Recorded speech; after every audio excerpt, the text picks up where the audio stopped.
If you don't believe any journalist, if you don't believe any scientist, no democratic institution can function. And either you have anarchy, which most people don't like, so they say, okay, let's have a strong man that will just use terror. You mentioned in the book, populism sees information as a weapon. A populist party is a party that claims that all the people who doesn't support it are not really part of the people. The Nazis would say anybody who doesn't support Hitler is not really a German. The people should appoint the government, the people should rule. And this is something which is accepted by everybody in a democracy. This is like Kim Jong-un, Yes. of North Korea stuff. This is the highway to dictatorship.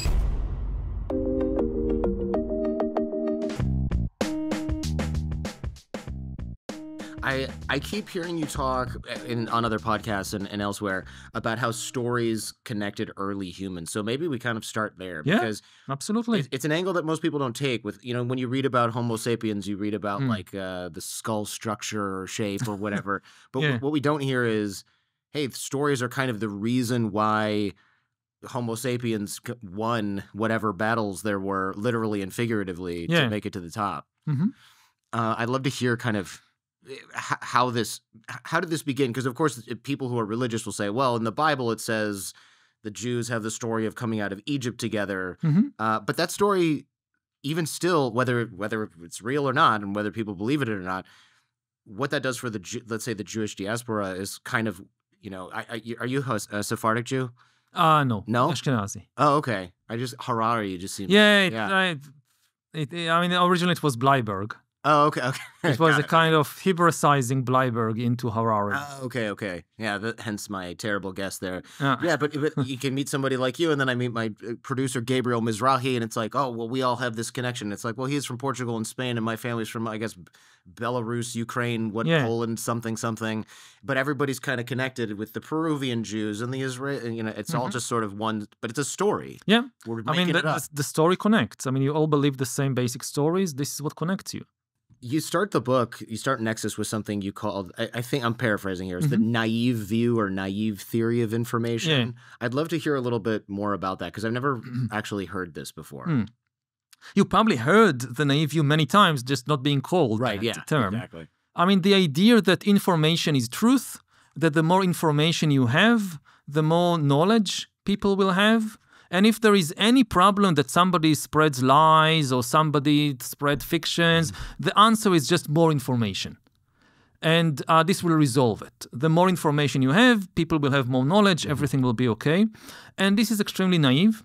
Most information isn't truth. Most information is fictions and fantasies and delusions and errors and lies and so forth. The truth is a very rare and costly kind of information. It's a small subset of all the information in the world, which is why if you just flood the world with information, the truth will not float up. It will sink to the bottom. And the truth, it has three problems, the truth, when you compare it to fiction. First of all, it's very costly to produce truthful accounts of anything, you know, of history, of physics, whatever, because you need to do research. You need to gather evidence. You need to evaluate the evidence. Is it reliable? It takes time and effort and money. This is why your books are this thick, right? Yeah. Yeah. With all the footnotes. But fiction is very cheap. You can just write or say the first things that comes up to your mind. You don't need research. You don't need fact-checking. So the truth is costly, fiction is cheap. The other thing is the truth tends to be complicated because reality is complicated. You want to understand the truth about money, about epidemics, about world politics, very complicated. Fiction can be made as simple as you would like it to be. And people usually prefer simple stories over complicated ones. And the last problem, the third problem of truth, it is often, not always, but it is often painful, unattractive. Like, you know, you want to learn the truth about yourself, your relationships, your life. You come across some things you like to know about yourself, but some things are painful to know how you hurt other people in your life. And the same thing all the way to nations. That every nation has skeletons, sometimes entire cemeteries in its closet that people are not necessarily that happy to hear about. So the truth, whereas the truth is again, occasionally painful, fiction can be made as pleasant and attractive as you would like it to be. So in this competition, if we don't kind of help truth along, fiction is bound to win.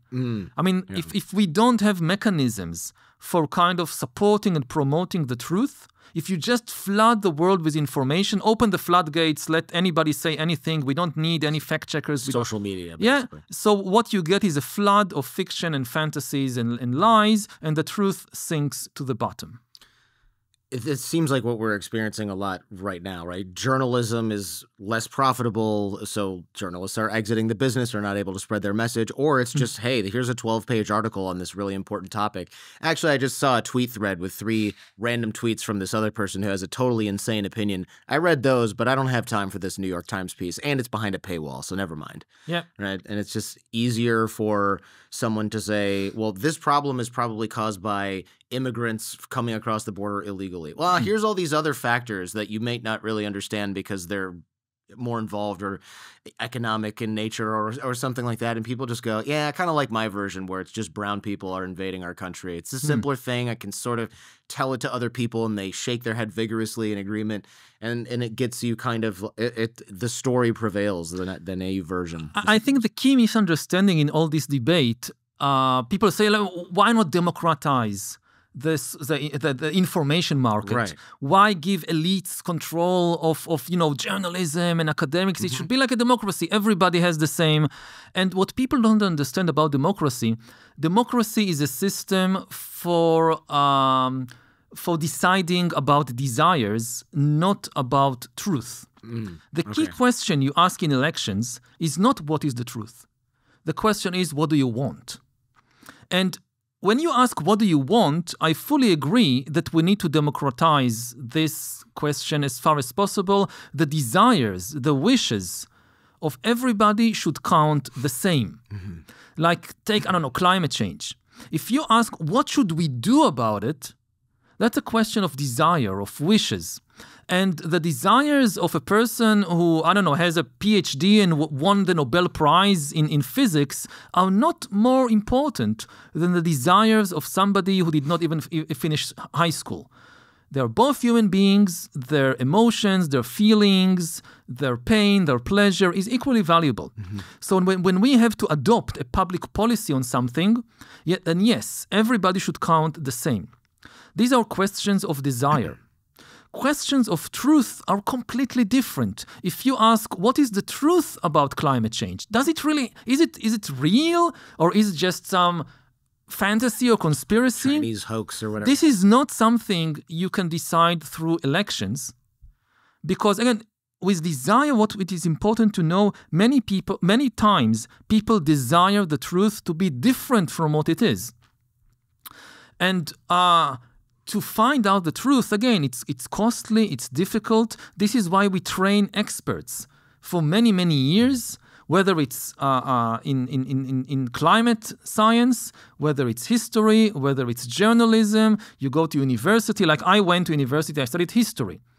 I studied for 10 years. What do you do when you study history in university? You don't memorize dates and names of kings and battles and whatever. No, for 10 years, you learn how to look for evidence and how to evaluate evidence. Like you want to know what happened in the Crusades in the Middle Ages. What do? You can't go there. It happened 1,000 years ago. Nobody is alive from back then, so you need to look for evidence. You need to look for old documents in some archive in a monastery. You need archaeological evidence. Today we also use genetic evidence. So where do you find the evidence? And then how do you interpret it? And how do you know if it's reliable or not?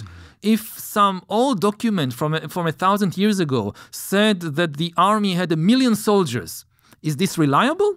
I mean, maybe they lied. Maybe they made a mistake. Obviously, there were no army. You do find documents saying they had 1 million soldiers. I mean, the size of the armies was about a few thousand or a few tens of thousands.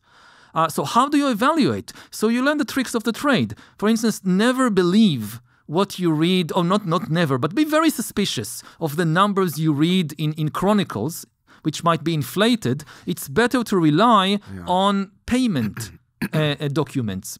Like when you write a chronicle, you invent any figure you like. But when you need to pay the soldiers, or you need to pay the logistics people who bring food to the army, then it's much more accurate, because the king really wants to know if he has 7,000 soldiers he has to pay or 1 million soldiers. So this is what you learn for 10 years. That's interesting. And when it comes to questions of truth, not everybody is... the opinions of people have different values. They are not all the same. Somebody who studied, nuclear physics for 10 years, their views on quantum mechanics are far more valuable and weighty than my views that I've never studied quantum physics. I don't know. Yeah, that's a really good distinction. There was something, you might know that actually you might be the only person I can ask this question to. I remember reading something, 20 years ago about how when the Greeks were counting, anything over 1,000 or whatever is arbitrary, they just said that there's an infinite number of these. And they just stopped because it was like, we're never going to need a number larger than, it might have been 10,000. Yeah. Because that was like the population of all of Greece at any given time. Or maybe it was 100,000. It was something like some number that now we're kind of like, oh yeah, the medium-sized town I grew up in has this many people. Yeah. But that was the size of all of the humans that they had ever counted anywhere. And they just said, infinite number of Persians came at this point. Again, people, large numbers are difficult. If you meet 5 people, it's easy to count, okay, it's 5 people. But when you have the Persian army of Xerxes invading ancient Greece, and probably the army was maybe a couple of tens of thousands of people. But for a Greek standing on a hilltop, seeing this massive amount of people, again, like you said, larger than the population of any city at the time. Is it 50,000? Is it 500,000? Is it 5 million? How do you know? Right, yeah. So they write, the Persian king came with 5 million soldiers. And part of the job of historians is to try to get at the truth by... trying to find more reliable evidence than what some Greek historian wrote in the Chronicle. Right. I suppose if you're standing at the top of the hill and there's an invading army, the question is, how important is it that I get the exact number, and how important is it that I get off this hill and tell people that the Persians are coming? Yeah. Yeah. All right, let's hit pause for a second. Actually, don't really hit pause because the video will stop. But I've got something that's going to help you stay on top of all that knowledge that you've been chasing. It's called short form. I'm always processing big ideas and breaking them down into podcast interviews so that you guys get the best insights in a fraction of the time. And it's no small task, trust me. A lot of these books, like Yuval Noah Harari's, they're like 17 hours of reading. And I know a ton of you have that growing list of books you'd love to read, but you just can't fit it into your schedule. That's where short form steps in. It's like a secret hack to get all the key ideas from the books that you're eager to explore. Short form is not, by the way, just your standard summary service. Their guides go a lot deeper. They give you all the big points, plus additional insights. There's examples. There's even interactive exercises to help you apply what you're learning so that it actually sticks. Go figure. One of the coolest things about short form is how it links ideas between different authors. So you'll be reading a guide. They'll connect the dots to other authors' perspectives, whether they agree, whether they disagree. It's like a next level map of insights that just kind of opens up your thinking. In my opinion, short form doesn't actually replace reading. It's there to help you figure out what's worth your time or revisit key concepts in books that you've already read, which I do all the time. It's a smarter, more efficient way to keep learning. So to get started with a free trial and 20% off an annual subscription, check out shortform.com/Jordan. That's shortform.com/Jordan. All right, back to Yuval. How does what we just discussed here interface with populism or the rise of populism that we're seeing now? Because you mentioned in the book, populism sees information as a weapon. Yeah. Tell me what you mean by that. Well, 2 things to understand about populism is, first of all, it sows distrust in all institutions. Yeah. Populists tell people don't believe journalists, don't believe historians, don't believe scientists, don't believe... These are all kind of conspiracies of elite cabals. When I interviewed you last time, that's what people said about the show. Oh, you're in on the whatever, I can't remember. Some conspiracy. So, two things. First of all, this is the highway to dictatorship. Because democracy relies on trust, dictatorship relies on terror. When you sow distrust, when you destroy trust in all institutions, the only way a society can keep functioning is by becoming a dictatorship, because the dictators don't need trust. They use terror. If you don't believe any journalist, if you don't believe any scientist, if you don't believe the people in the election committee, then no democratic institution can function.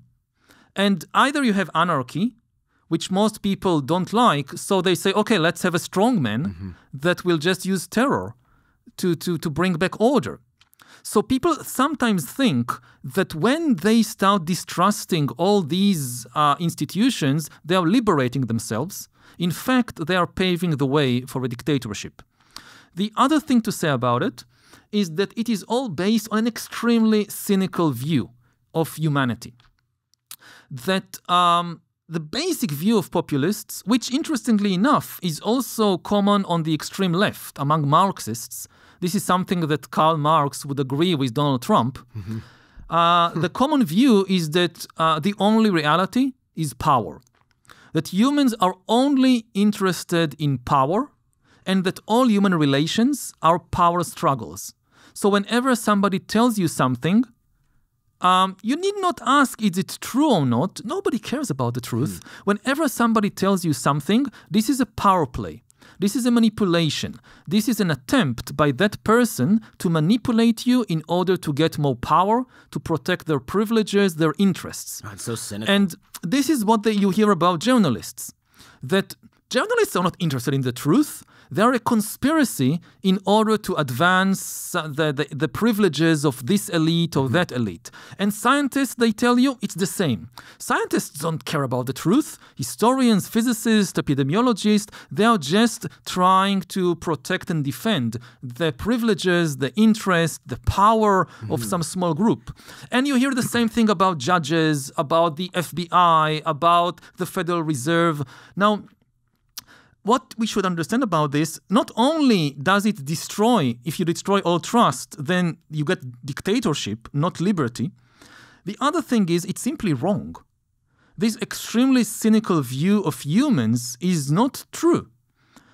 Yes, humans are interested in power to some extent in some situations, but this is not the only thing that we want. We are not power-crazy demons. If you look at yourself, start with yourself. If I look at myself, do I want power in life? Yes, in some situations I want. This is not the only thing. I really want to know the truth about myself, my life, the world. And the key reason for that is that if you don't know the truth about yourself, you can never be happy.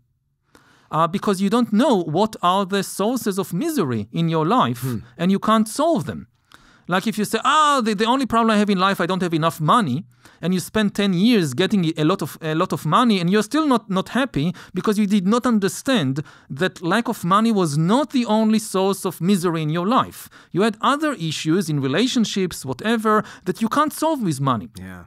If you don't know the truth about yourself and about humans in general, you will never be happy. So people want to know the truth. And if this is true of me, why do you think other people are different from you? Why do you think the journalists, the scientists, they are power-crazy demons? I'm not. I'm really interested in the truth. But all these journalists and historians and whatever, they are power-crazy demons. No, they are like you. Yes, again, to some extent, all people want power, but all people also want to know the truth. In every institution, there are problems. There is corruption, because institutions are made of humans, not of angels. But that's why good institutions have self-correcting mechanisms to identify and correct their own mistakes, their own crimes, their own corruption. And this is also why we keep a lot of different institutions that keep each other in check. If there is corruption in the courts, the journalists are supposed to expose it. Right. If there is corruption in the newspapers, it's the business of the courts and of academics to expose it. Again, if there is corruption in the universities, so you have other institutions that can keep that in check. Is it perfect? No. But do you know of any perfect system? Right. If you just go around distrusting everything, what you get in the end is a totalitarian dictatorship. Yeah, that's kind of what I was thinking. Is it sounds like populism starts off kind of masking itself as the will of the people, but then it always ends in totalitarianism because the trust is gone. And I'm thinking about places like North Korea or Russia, Venezuela recently. Yeah, where they just I have friends in Belarus and they say things like, oh yeah, we just don't have that here. But my friend went to the doctor and he said, I have this, but I really need to see another doctor. So I've got to fly to, I forget where, some other country. And I said, can't you just go to another doctor in Minsk? And he said, no, you really don't want to, you can't really look at Belarusian doctors because they only give you a few different diagnoses and this could be serious. And I was just thinking, imagine going to a doctor and it's a coin flip as to whether or not what they tell you is actually legitimate because the training is so bad and nobody trusts the medical system. And and in such a system, when trust collapses, then Belarus is run by a dictator. Again, the dictator doesn't need people to trust him or the institutions. It's terror that keeps society together. And, the other trick of populists, I mean, the very term populist, where does it come from? So populist comes from the Latin term populus, which simply means people, the people. And it starts with a very attractive idea, which is the basic democratic idea that the people are the source of all authority, the people should appoint the government, the people should rule. And this is something which is accepted by everybody in a democracy. But then the question becomes, who are the people? And what makes a person a populist is the argument that only we are the people. A populist party is a party that claims that all the people who doesn't support it are not really part of the people. And this is what you hear in extreme cases from, like in Nazi Germany. Yeah. So the Nazis would say anybody who doesn't support Hitler is not really a German. He's a Jew, he's a communist, he's a traitor, he's an alien. The key point of populists, which makes them dangerous, is that they don't think about the people as a collection of people, of individuals, of persons with different views and interests and so forth. No, they think about the people as this kind of mystical, unified body which has a single will, the will of the people. Now, how do you know what is the will of the people? You don't go around asking actual human beings, because then you get different answers. This person says one thing, this person says another thing. But according to the populists, no, the people have just one will. So how do you know it? You have the leader. The leader is supposedly has some mystical connection to the people, and the leader knows what the people desire. Now, if you come and say, no, but I'm part of the people and I think differently than the leader, then they tell you, no, if you think differently than the leader, this proves you are not really part of the people. Right. Yeah, this is like Kim Jong-il, Kim Jong-un, of North Korea stuff. Like, he knows better than everybody else, and if you disagree with him, well, you must be an enemy of the state. Exactly. So again, in democracy, yes, the people rules, but the people is never a unified entity. The people is millions of persons with different interests and views, and this is why we have elections. Sometimes this party wins, sometimes that party wins, and there is never unanimity. In a real democracy, there is a plurality of opinions, there is a conversation. When you say, no, the people has just one will, and anybody who doesn't fall in line, this means they're just not part of the people, then it's no longer a democracy. It still calls itself democracy. It still says, oh, we rule in the name of the people. But, all these communist dictatorships, they call themselves popular democracies or the People's Republic People's Democratic. Whenever they had People's Democratic, it's a dictatorship. Yes. No freedom whatsoever. Exactly. The more the more they have to really highlight and bold those words, the less free the place is. Exactly. Yeah, that's always always the case. Man, I'm so fascinated by this, but I want to be conscious of time here a little bit. I would love to discuss AI. Of course, a bunch of people are worried about that, thinking about that these days. Nexus devotes quite a bit of shrift to AI as well. And you give the idea of how AI defeated the CAPTCHA. I would love to hear about this because that was mildly terrifying. Yes. It's a kind of very small example of what AI can do. So when OpenAI, they developed GPT-4, that was like 2 years ago, they wanted to test what can this thing do.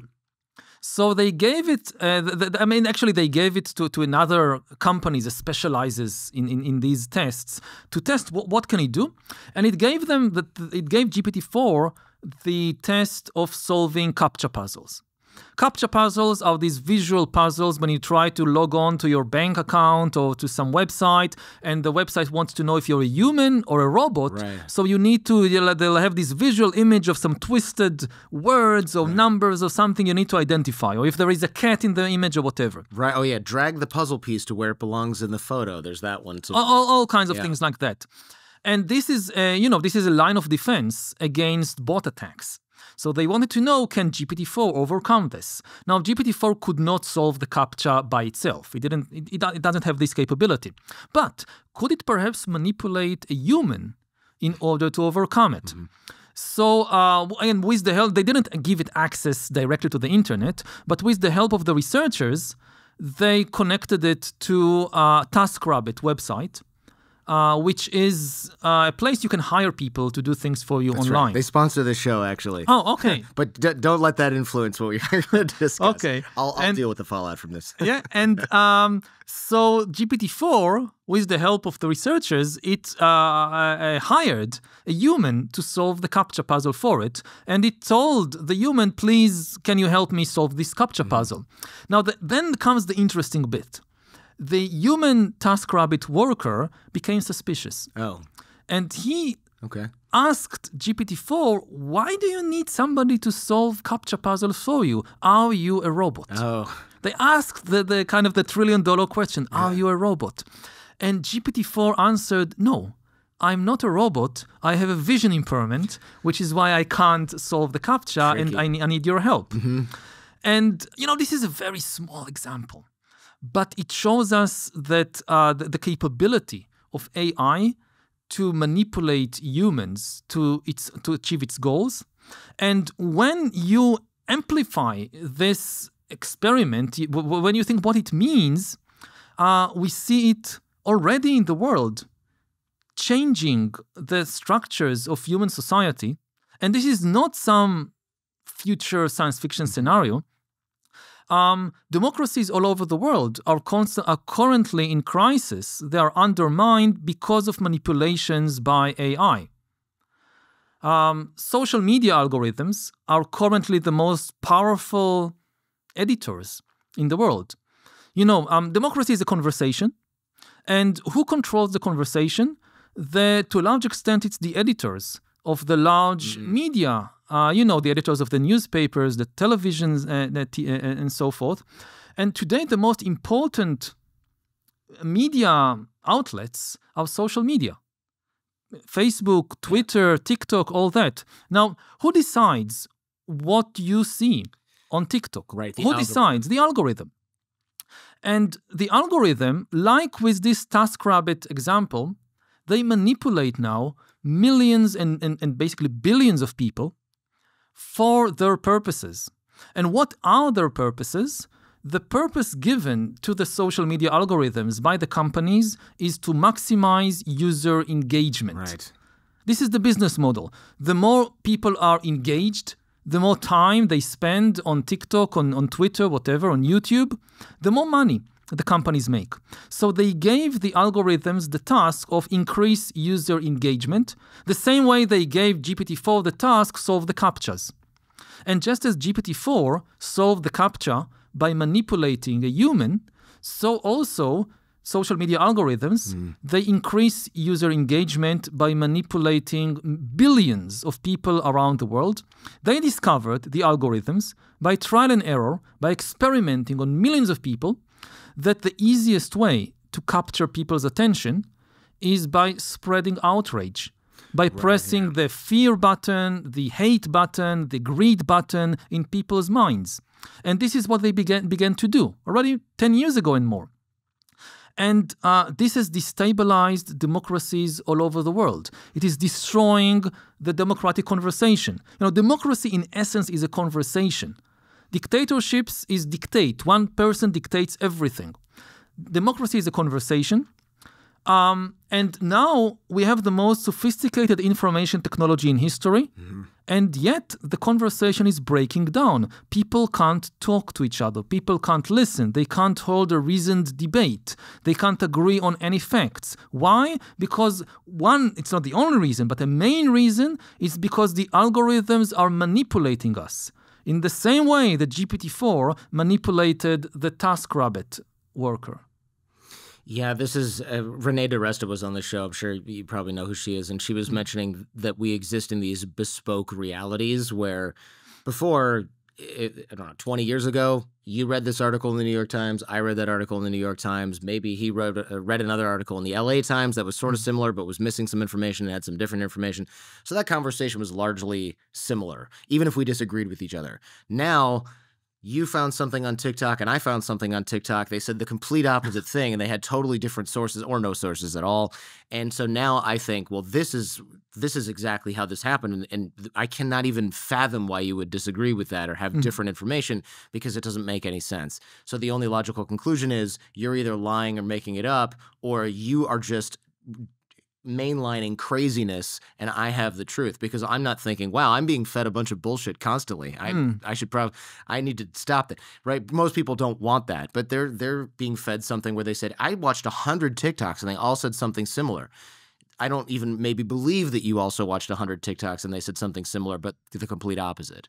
Yeah, so, I mean, again, we can go into this conversation about social media algorithms, but I mean, I just gave it as an example. Yeah. Look what immense influence very, very primitive AIs already have on human society. Again, it should be clear, this is very primitive AIs. Yeah, the algorithms controlling TikTok and YouTube and all that, they are just the first baby step in the development of AI. AI is basically like 10 years old.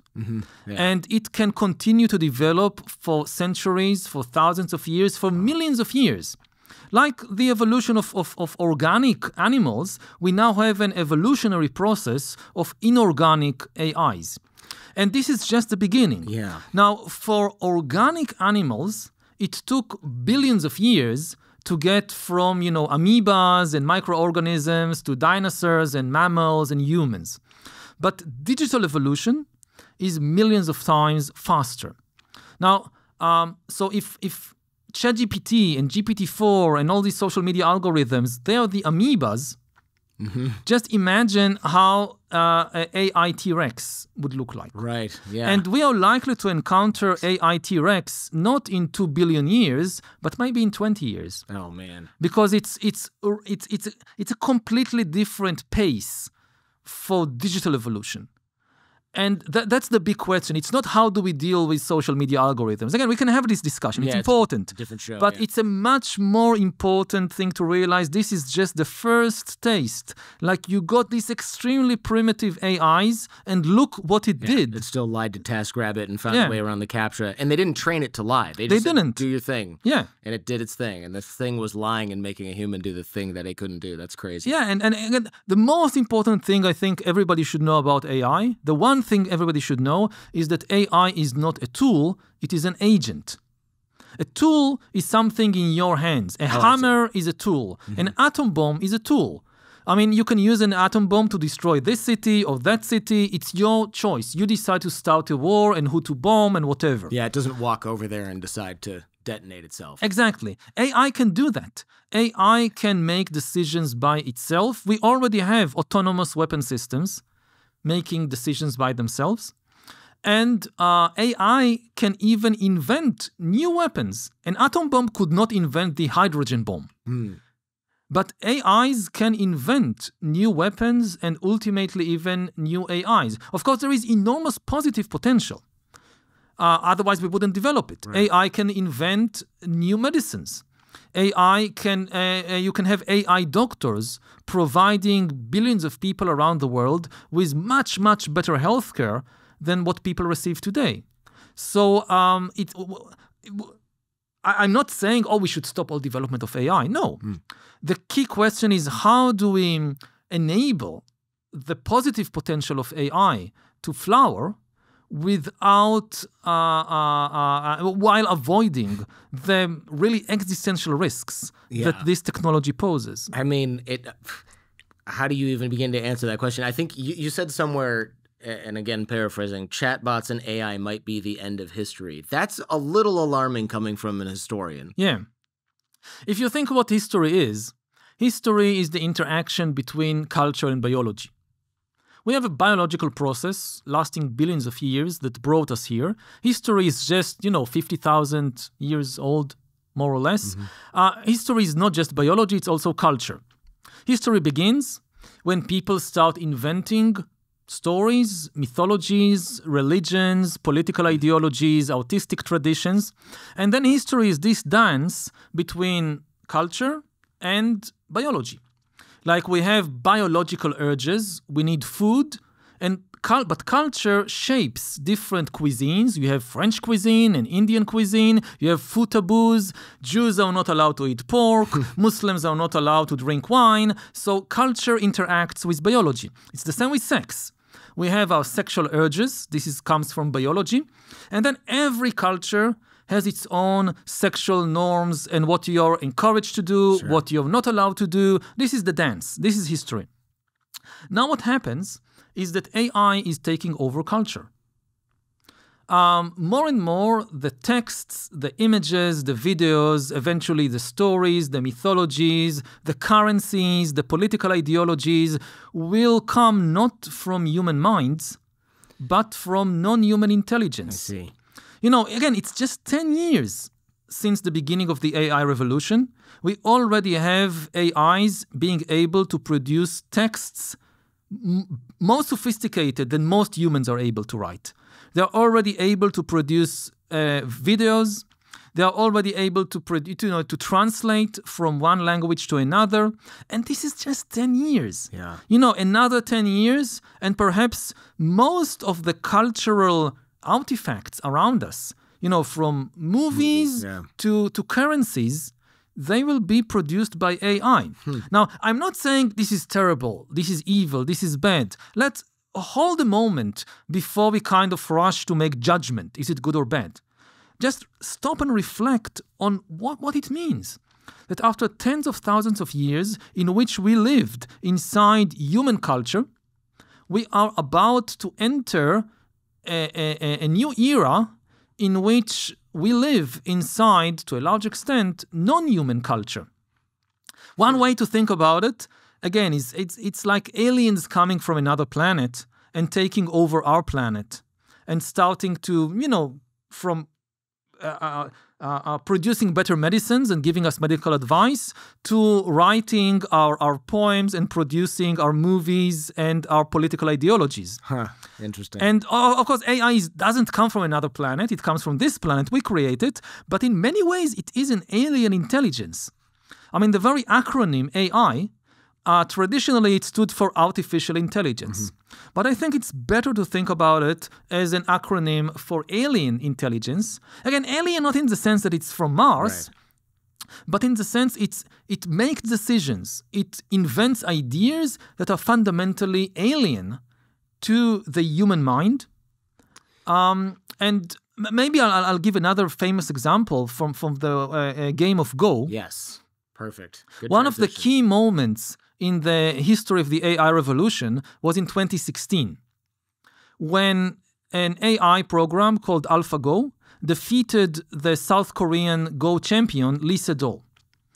And, Go, in America, it's not big, but in East Asia, it's huge.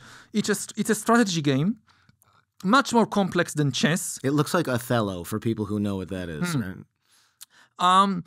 And, it was invented in ancient China more than 2,000 years ago and was considered a kind of cultural treasure, not just in China, also in Korea, Japan. Like if you are an educated, civilized Japanese or Chinese person today or 1,000 years ago, you learn to play Go. And for 2,000 years, tens of millions of people in East Asia played Go. They came up with all kinds of strategies and philosophies how to play this game, which was seen as a metaphor for life, which was seen as a good preparation to be a politician or to act in the world. And people thought they knew how to play Go. And then AlphaGo came along, and it's not just that it defeated Lee Sedol. It crushed Lee Sedol with strategies that were just totally alien. When it first played, the human commentators who are expert Go players, they said, this is nonsense. I mean, this AI program, it makes mistakes like a little child. I mean, nobody plays Go like that. And then it turned out that it was actually a brilliant strategy. And now what we understand is that you can imagine Go as a kind of planet, as a geography, as a landscape, the planet Go, all the way you can play Go. And for more than 2,000 years, humans were stuck on one island on planet Go. They explored for 2,000 years only a small island in the landscape of all the possible ways you can play Go. And they didn't understand it. They thought they knew the whole planet. And then, because our minds are limited, we think only in certain ways about reality. And then AlphaGo came along, and it discovered entire new continents on this planet Go. Because it doesn't think like a human. It's not limited by the limitations of our brains and our evolutionary process. Now, if this is just Go, you say, well, it doesn't matter, it's just a game. So, okay, so it knows to play Go better. But what if the same thing happens in art, in politics, in finance, in religion? And it could be good, it's not necessarily bad, but before we rush to make judgment, just understand the kind of historical implications of having another kind of super intelligence on the planet that can make independent decisions, can invent new stuff, and can do so in ways which are really alien to the way we make decisions and invent new ideas. It's sort of, on the plus side, right, it might be great to have something reformulate plastic so that it is completely safe to throw into the ground and it turns into beautiful potting soil after a year, but it doesn't disintegrate when you want it outside and protected against the rain, whatever. But what happens when crucial decisions for humanity like banking policy or something are decided by AI, but then we don't really understand how it's doing that? Can we get...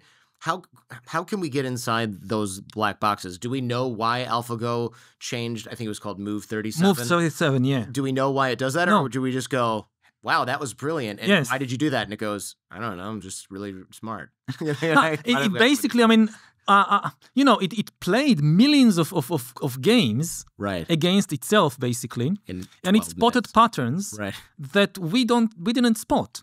You know, the whole issue about explanations, like people now say, okay, we need a right to an explanation. Like you apply to a bank to get a loan, increasingly it's an AI deciding whether it will give you a loan or not. Let's say the AI says, no, don't give this person a loan. Right. So in some places, like the European Union, there is now regulation that the human deserves an explanation. There is a right to an explanation. If the bank said no, I deserve to know. Why not? What's wrong with me? Right. And this sounds like a good idea. The problem is that the explanation will not be this kind of one line, okay, it's because of your ethnicity or your gender or your previous credit history. No, the way AI makes decisions, it goes over enormous amounts of data about you and spots patterns in the data. So if the bank really wants to give you an explanation, they will send you a book with like 1 million pages. It'll look like a copy of one of your books, yeah. Yeah.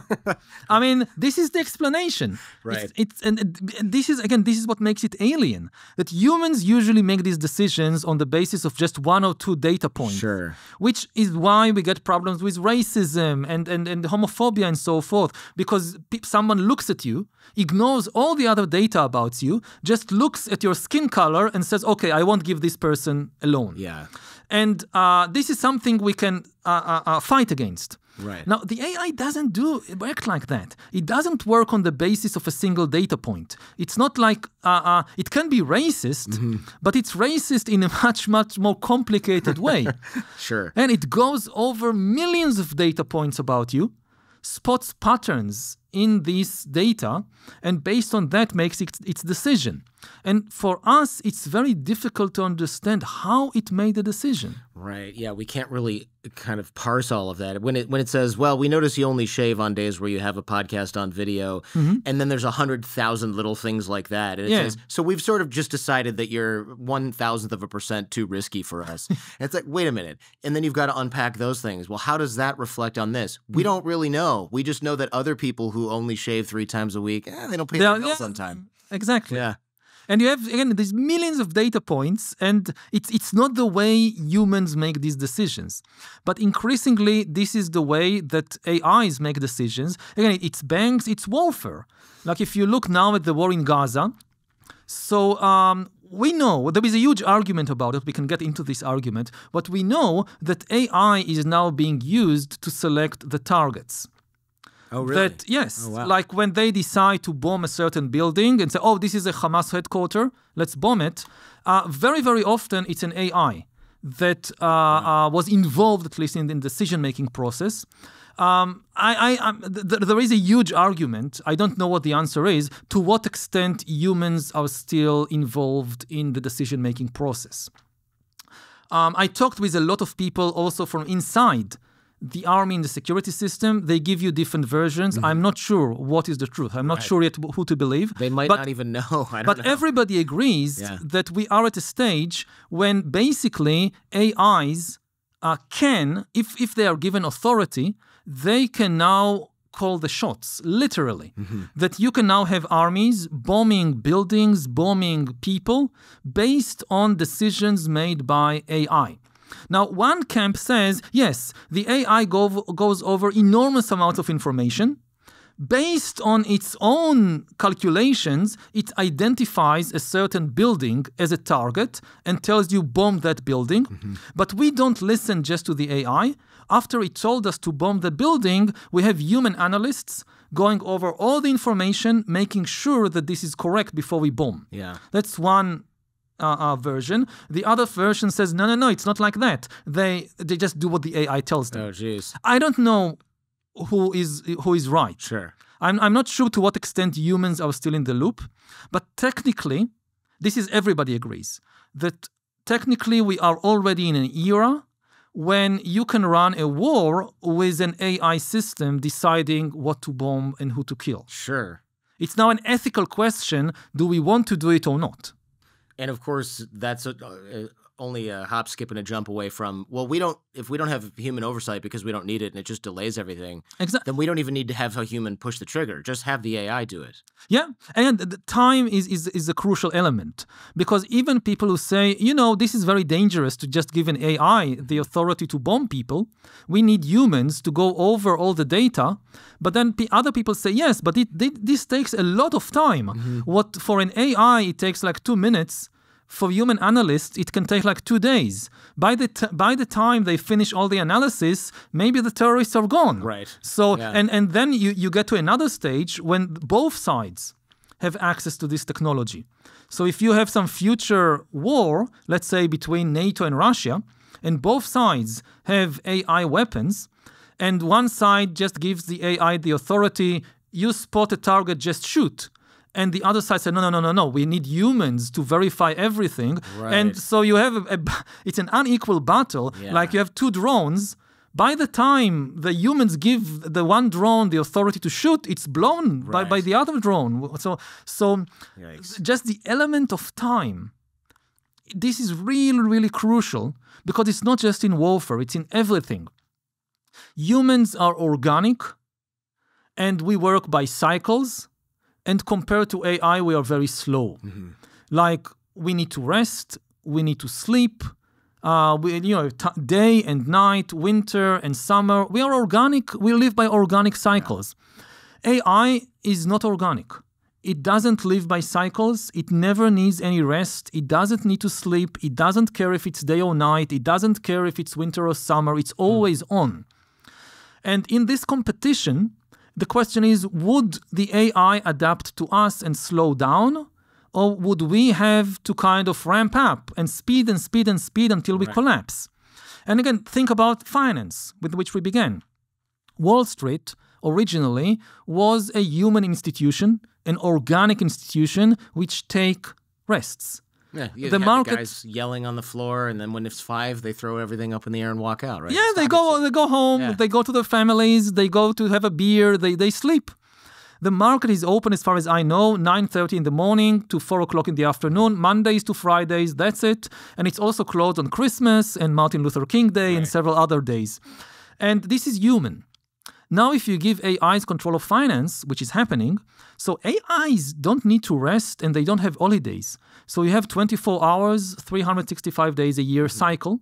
And either the humans get out, or if they want to stay in the game, they need to give up their private life, their sleep, their family, and eventually they collapse and die. And this is part of the dilemma we are facing, that how do we make AI slow down instead of us running faster and faster until we collapse? And when I talk with the people in the industry, they are aware of the problems, but they all give the same answer. We can't slow down because the competitors won't slow down. Like everybody will tell you, we would love to slow down. Like OpenAI would say, we would love to slow down. But then, the other companies, how can we trust them that they don't fast forward? How can we trust the Chinese? China. And then you have this paradox that the humans can't trust each other. We are unable to solve the problem of human trust, and therefore we speed up the development of AI. But where is the guarantee we can trust the AI? I mean, you're so suspicious of the other humans, and yet you have so much trust in the AIs that you can, you have AI T-Rex in 20 years and you think you can control it, you think you can trust it more than you trust the Chinese. Oh, it's our T-Rex, don't worry, This is what they say, we will design the T-Rex, it will be friendly. Sure, as T-Rexes often are, right? Friendly and cuddly. No, that's fascinating. I hadn't really thought about that, the fact that we, of course, we have our foot on the gas for AI because we know we can't trust the Chinese and the Russians, and then we make our Skynet, and it's like, hey, you know what? I've decided all of you guys are trouble. I'm getting rid of all you guys. Tell me about Bitcoin. I mean, the dollar has no objective value. It's not like food that you can eat. I mean, what can you do with dollars? I mean, you can't eat them, you can't drink them, you can't wear them, nothing. And most dollars today are not even paper. Most dollars are just digital. There are bits in computers, like more than 90% of all money in the world is just bits in computers, not just cryptocurrencies, also dollars and euros and yens, it's all digital. The value comes from the stories that we believe. That, if you have the Federal Reserve and the finance ministers and the big bankers tell you that this piece of paper or these bits of digital information on the computer, they are worth an apple, then you can, as long as everybody believes it, it works. You can go to a complete stranger you never met before, give them the piece of paper or the bits of digital information in the computer, and they give you an apple you can eat. And it's all based on everybody believing in the same story. Interestingly enough, if you think about the United States today with the kind of political divide, maybe the last story that Democrats and Republicans still share is the dollar. Oh, that's interesting. I mean, they don't agree on the facts, who won the elections and this and that, but a dollar is a dollar. And this is where cryptocurrencies, one of the interesting things about them, they might break this last bond holding American society together. Just imagine the situation if one side decides, dollars, they are part of the deep state conspiracy, whatever. We don't believe all these institutions. We believe in some cryptocurrency. Then what happens if Republicans and Democrats no longer use the same money? Oh, yeah. Well, that's a good point. And when I think about the disintegration of a society or a country, there's always a story of, and then they took a wheelbarrow full of Deutschmarks to go buy eggs because they were worth nothing. Or like Zimbabwe, here's your $10 trillion bill that you need 3 of them to get a loaf of bread. And you're right. This is when the trust in the story completely collapses. And it can, money in many ways is perhaps the most successful story ever told. But it's just a story. Yeah, it's interesting. You mentioned what happens when people stop believing in this. The extreme, and I'm sure you've seen this, the extreme sort of crypto bros, Bitcoiners, whatever you call it, they already don't really believe in the dollar. They have to use it because they're kind of forced to, right? Okay, fine, I pay my mortgage in dollars to the stupid bank. They don't know that that's not going to be worth anything later, so fine. But they have 90% of their net worth in Bitcoin or Ethereum or whatever, and it's because they really don't they're thinking, we see, it's like the red pill, right? We see that money is fake. Other people still believe in it, so we'll play their game for a while, but when it all comes crumbling down, we're going to be the ones, the Bitcoin. Yeah, but I mean, Bitcoin, it's also just a story. Yeah. I mean, this is why they struggle so hard to convince everybody else to believe in it. It's like a god. If everybody believes in my god, then I'm fine. But if people stop believing in my god, that's dangerous for me. And it's the same with my money. That if my money has value only if other people also believe in it. If you have a private money, it's just mine. Right, Nobody else believes in this money. It's worthless. You can't buy anything.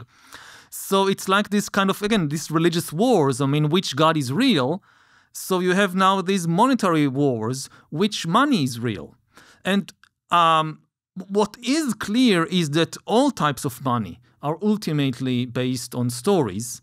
Again, you can't eat bitcoins, you can't drink bitcoins. Right. Their value is because other people also believe in the same story. It's fascinating how these stories sort of make our entire society function, but they're kind of invisible. I mean, you're raised on them, so you don't see them, right? Because you're taking a bite out of it every single day. I suppose before money, people had to walk across the county or whatever it was with a bunch of sheep that they were going to trade for a bunch of, I don't know, chickens or something like that. This sometimes happened, but mostly, people lived in small communities. I see. And the basis for the economy was not barter. The basis for the economy was just, personal relationships. Oh, really? And people doing favors to each other. Like, you helped me build my hut yesterday, and today you're going somewhere and somebody needs to look after your sheep or whatever, so I'm doing you a favor. And it's not like there is a monetary system that everything has a value in specific points. Money came along as a way of kind of putting a value on everything and shifting from these kind of an economy based on personal relationships and favors into a much broader network in which strangers that don't know each other and don't trust each other, they use money to establish trust. And this is, I think, the most important thing about money to understand is money equals trust. Yeah. Money is a trust system, probably the most sophisticated that humans ever developed. It can be gold, it can be paper, it can be digital bits, but it's really made of trust. And this is what, you think about what is actually the job of bankers and investors and all these people in the financial sector. The product they are producing is trust. They don't grow apples, they don't produce cars, but they are still extremely important people because they produce trust. They connect the resources of strangers. And, the bank takes my resources and I trust my bank, and then the bank gives these resources to you for a startup or to build a house or something. And the bank basically establishes trust between us. Yeah, that's interesting. I used to be a finance attorney, and I never really thought about what we were producing. Well, I thought about what we were producing. It came up pretty dry. But no, and it's easy to make fun of these people. Although they do, like you have in the Hitchhiker Guide to the Galaxy, that they have this plan to leave all these financial advisors behind. But actually, without them, there is no trust. Yeah. And at least large-scale societies collapse. If AI is doing something, for example, AlphaGo, and we can't really understand why. Of course we want AI to run, well, I shouldn't say of course. Of course, many people want AI to run our financial system and make it super efficient, or other government... Healthcare, for example. But what happens when we don't understand how our healthcare system works at all? Because that'll eventually happen, right? That's a danger of, this is another version of how democracies collapse. You can still have elections, But if you can't understand most of the decisions the system is making, what is the meaning of choosing this president or that president? Again, if take healthcare, like the choices about what treatment to give you or which treatment to give which people. If we don't understand how the AIs are making the decisions, then how do we make sure that it's fair? Right. That there is no element of racism or bias or whatever. And in more and more areas, the problem is that we just can't understand the decisions that shape our life. And this, I think, brings me to one of the most important and neglected issues in human history, which is bureaucracy. The problems we have with AI is just a magnified version of the problem we had with bureaucracies throughout history.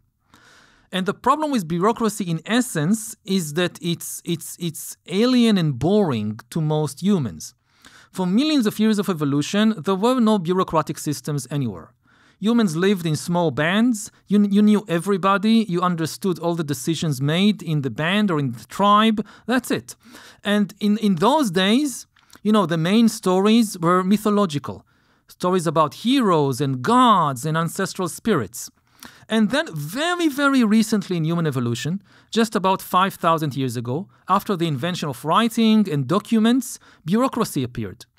Bureaucracies are systems of managing society with documents, with these complex systems of forms and manuals and tax registers and so forth. They are absolutely essential for large-scale systems. There isn't a single large-scale system that can function without bureaucracy. It's like the nerve system of this multicellular body. So whether it's, of course, an army or a country, but also a church, a university, you need bureaucrats. It doesn't function. And people find it very difficult to understand how bureaucracies function. Because again, they are very recent in evolution, and we don't have many stories about them. There are no. That's right.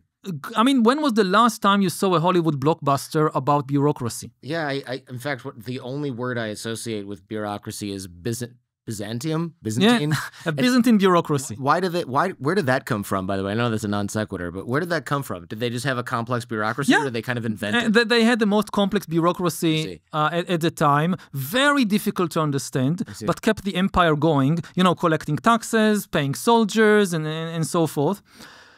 And again, the key thing to understand, bureaucracy is not necessarily bad. I mean, we couldn't have large-scale systems, countries, cities without them. Lots of people, because you don't understand them, they have these conspiracy theories. Oh, it's the deep state. When people talk with me about the deep state, I immediately think about the sewage system.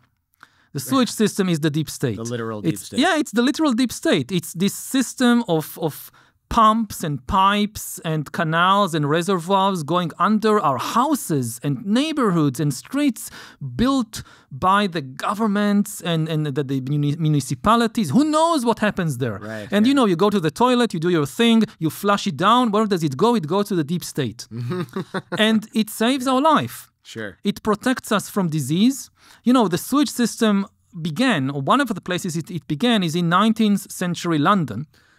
For most of history, big cities were the dirtiest and most disease-ridden places on the planet. You cram tens of thousands of people together with their goats and chickens and with their garbage and sewage. You get a paradise for germs. Oh, God. And lots of epidemics. In London in the mid-19th century, there was a cholera epidemic, and people didn't know what was causing this epidemic. You had different theories. Oh, it's enemies poisoning the wells, it's witches, it's whatever. And then you had one basically bureaucrat called Jon Snow, not the person from Games of Thrones, but the real Jon Snow. Wow. Which saved humanity almost like the Jon Snow from Game of Thrones by bureaucracy. He was trained as a doctor, and he suspected that the problem was actually in the water. So what he did was he just went around London making lists. anytime he heard about somebody who died from cholera or fell sick with cholera, he would go there and interview the family, the people. Where do you get your drinking water from? Yeah, from the shit-filled well right over here. Yeah. And he filled these long forms and papers in all this data. And based on that, he pinpointed a certain well in Soho as almost everybody who fell sick from cholera drank water from that well. Wow. And when they investigated, they discovered that the well was dug next to a cesspit full of sewage water. Oof. And the water from the cesspit simply sipped into the well, and people drank it and fell sick.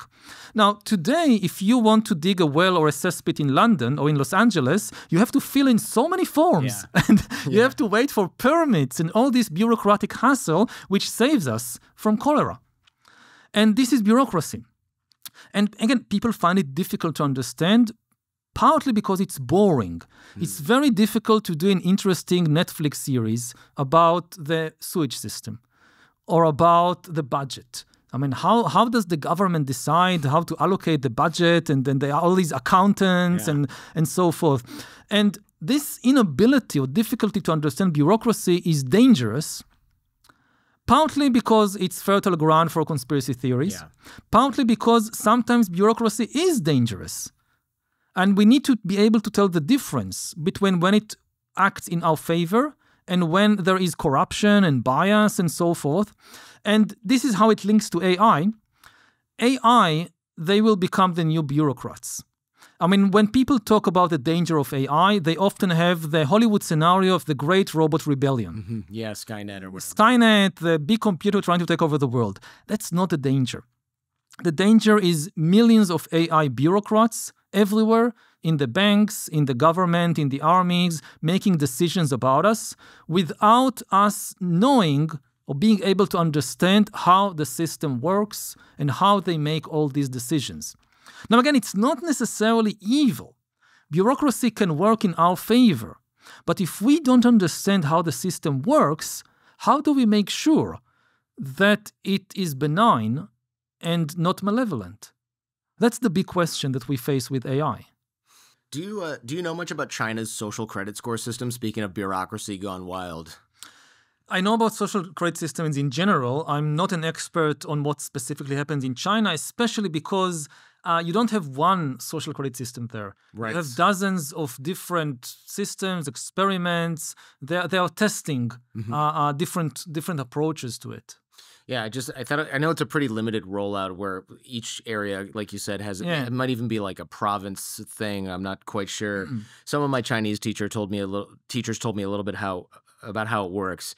And the dystopian element came when, of course, if you don't pay your bills, it's hard to book airline tickets and things like that. And she said, it's basically, I mean, social credit system is basically an expansion of money or a new kind of money. You know, when you think about traditional money, gold coins, dollars, even bitcoins, they give value only to specific parts of human reality. Right. Some things you do, like you work, you gain money, you want to buy airline ticket, you pay money, but other things, you go visit your friends, you go visit your grandmother, even you throw trash in the street. This is no monetary value. The idea of the social credit is to monetize everything, to give value to every single thing you do in life. And this is your score.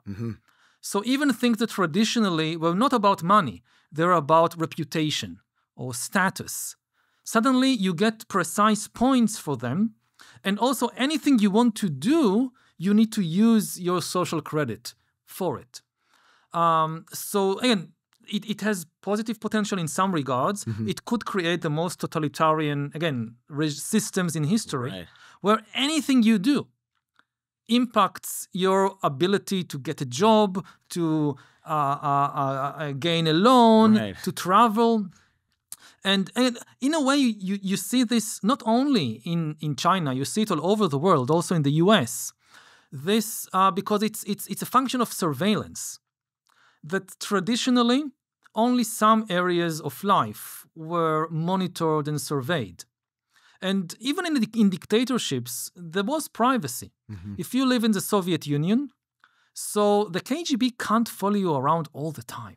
They just don't have enough agents. Right. They tried, but they They can't. try, but you have 200 million Soviet citizens. They don't have 200 million agents. And even if an agent follows you, what do they do at the end of the day? They write a paper report about you and send it to KGB headquarters in Moscow. So every day they get millions of reports. You need analysts to read them and analyze them. Otherwise, it's just worthless paper. So even if a KGB agent saw you do something, chances are it would just lie in KGB archive, the report about you, and nobody would read it. Right. So now you can monitor everybody all the time. You don't need human agents or analysts. You have the computers, smartphones, cameras, drones, microphones everywhere, and you have the AIs analyzing all the ocean of information. So this creates the potential for total surveillance. And it can take the form of the social credit system. Again, anything you do, it raises or lowers your score. But it can also, you also have it in the West, that you did something legal but stupid in some college party 10 years ago. Yeah. It can come to haunt you today when you apply to some job, you run in politics, you want to be a judge, whatever. They will find out.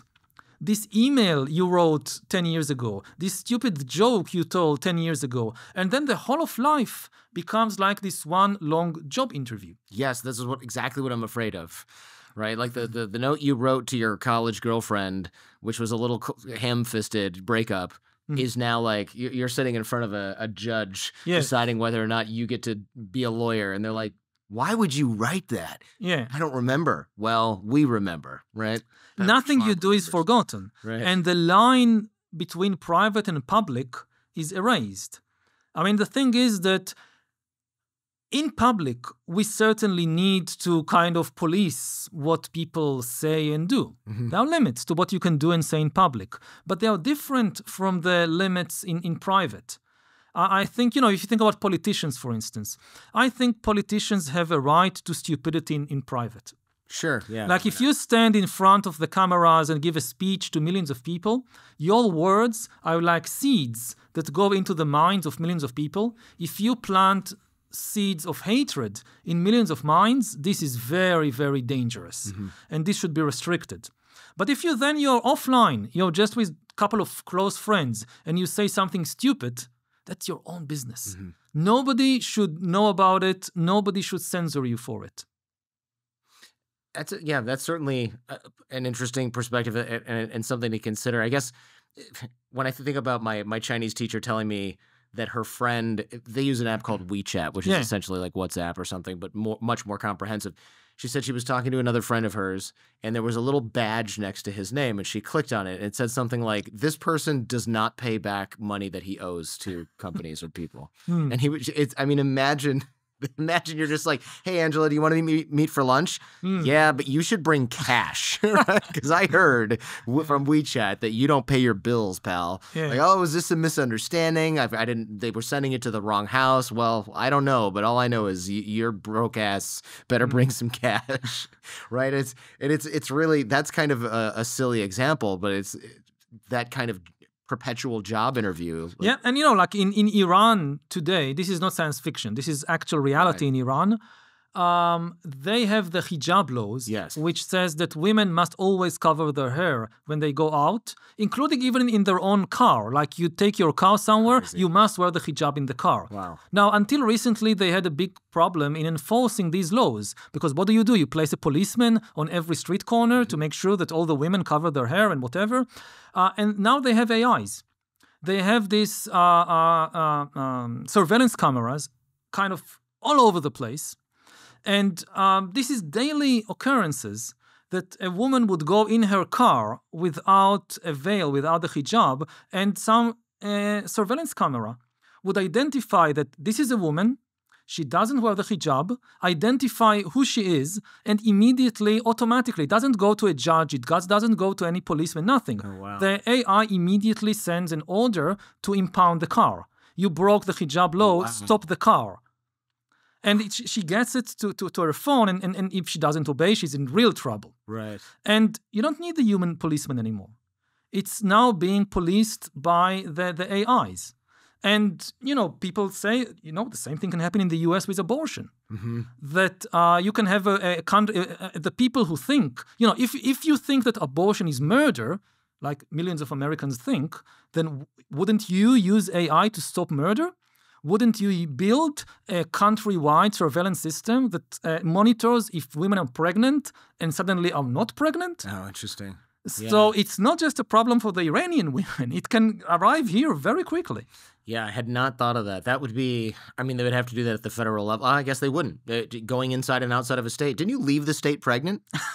And you came back with no baby, so what'd you do over there in California? Yeah. You didn't just go to Universal Studios. Yeah, that could be really scary and the technology is there. Yeah. Again, wow. to do it with human agents, very, very difficult. But to do it with all these cameras and microphones and smartphones everywhere, very easy. There's also the data issue, right? Before we had the Iron Curtain, right? And now we kind of have, I think you made up this term, the Silicon Curtain, yeah. Yeah, I like that because the question becomes, hey, does our data go to Beijing? Does it go to Silicon Valley? Which one is worse? Aren't they both kind of bad?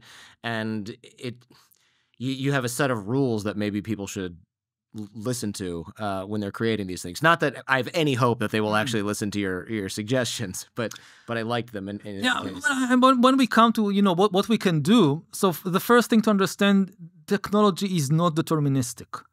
It's not like you create a technology, there is only one way it can go. Mm-hmm. In the 20th century, we had electricity and radio and cars, and we had the Soviet Union, and we had the United States using the same technology. So also in the 21st century, just creating AI doesn't mean there is just one future. There are choices to be made, and we had better make wise choices while we still have the power. And, it's impossible to regulate in advance all the different dangers and threats because this is developing very fast. So I think we shouldn't think in terms of rigid regulations. We should think in terms of creating living institutions that are staffed by some of the best human talent and have the resources to, first of all, understand what is happening. That we don't have just to trust the companies or a few governments, but we have an independent, maybe international institution that can tell people all over the world what is really happening with AI. And this would be the basis for a public debate about what we should do. But first, we need to understand. And then there are always regulations that to some extent we can agree on. Like just to give two examples because we don't have a lot of time. So one key regulation is that corporations should be liable for the actions of their algorithms. The same way that if you produce a car and the car malfunctions, this is the fault of Ford or General Motors or whatever, should be the same with technology. Again, it should be very clear. I'm not saying that companies should be liable for the actions of their users.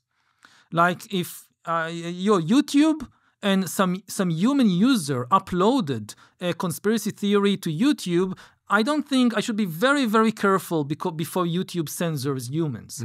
Very careful about that. But if the YouTube algorithm then deliberately recommends and autoplays this video to millions of people to increase human user engagement, to make more money for YouTube, this is on YouTube. I see. This is not on the user that created it. This is the decision of the algorithm, and the company should be responsible for that. So that's one regulation. The other is that we should ban counterfeit humans, fake humans. Bots, essentially? Yes. Bots that masquerade as human beings. I see. AIs are welcome to communicate with us as long as they identify as AIs. But if you talk with a doctor online and it pretends to be a human doctor, a human being, but it's actually an AI, that's very, very dangerous. So, okay, let's talk with the AI. Maybe it has good advice, but I need to know that this is an AI and not a human being. Yeah. And ideally that a human being went, yeah, that's all correct. He's not trying to kill you, right? Or that there's some liability for that person. Yeah, I can get behind that. I know we're out of time. And as an experiment, I'm going to end this interview by asking you a question that I asked ChatGPT. Oh, to ask how do I end an interview with Yuval Noah Harari? And Of course, it gave me a long explanation that I didn't really need. But the question is, if you could send a message to humanity that would be read 1,000 years from now, in the what future. would it be? Yeah. Let me think about it. Yeah, go for it. Make sure you're solving the right problems. I mean, humans are very good in solving problems, but they often focus on the wrong problems. It's been happening for thousands of years. We are solving problem after problem, and the situation just seems to get worse because we are solving the wrong problems. I mean, I would have that, like today, the smartest people in the world working on the problem of how do you establish trust between humans before working on how do we create super AIs.